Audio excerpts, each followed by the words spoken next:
Je me fais souvent demander comment est-ce qu'on évalue une maison, un immeuble à revenus, une bâtisse commerciale ou industrielle. Bien, tout d'abord, il faut savoir qu'il y a 3 méthodes pour évaluer des immeubles. La méthode des comparables, la méthode du revenu et la méthode du coût. Les comparables sont le plus souvent utilisés pour une maison unifamiliale isolée ou jumelée, un condo et un duplex. Ce sont des comparables vendus récemment depuis environ moins de 6 mois et à vendre en ce moment qui comportent plus ou moins des critères identiques à la propriété à mettre sur le marché. Sinon, les critères doivent être le plus semblables possible et j'apporte évidemment les ajustements nécessaires. La méthode du revenu est plus souvent utilisée pour fixer le prix de vente selon le rendement d'un immeuble à revenu.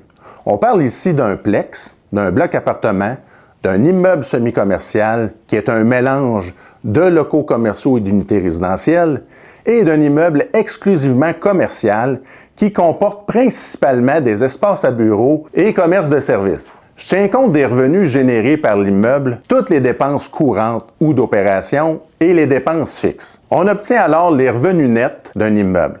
C'est l'outil principal utilisé par les institutions financières pour le calcul de la rentabilité d'un immeuble. Ce qu'on appelle aussi le MRN, le multiplicateur de revenus nets. Relié directement à ce résultat est un autre outil, le TGA, le taux global d'actualisation. Je vais m'attarder seulement sur ceux-ci. Le multiplicateur de revenus nets, MRN, représente donc les revenus nets d'exploitation de votre immeuble à revenus, semi-commercial ou commercial. Dans la grande région du Québec métro, la moyenne de ce multiplicateur se situe entre 19 et 22 fois les revenus nets selon le secteur géographique. Le taux global d'actualisation, le TGA, représente le MRN divisé par le prix de vente de l'immeuble. Le résultat est un pourcentage qui montre le nombre d'années requis pour payer la totalité du prix d'achat de l'immeuble. Par exemple, si vous obtenez un résultat de 5 %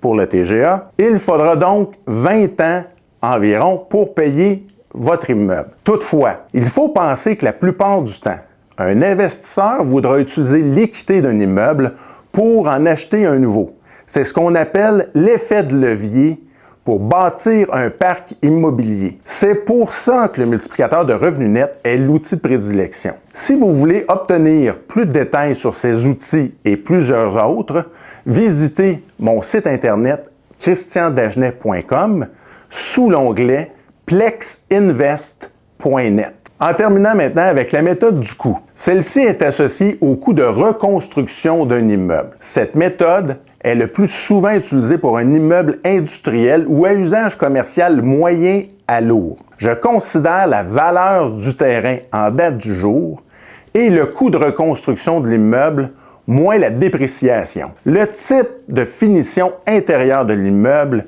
vient jouer un rôle très important.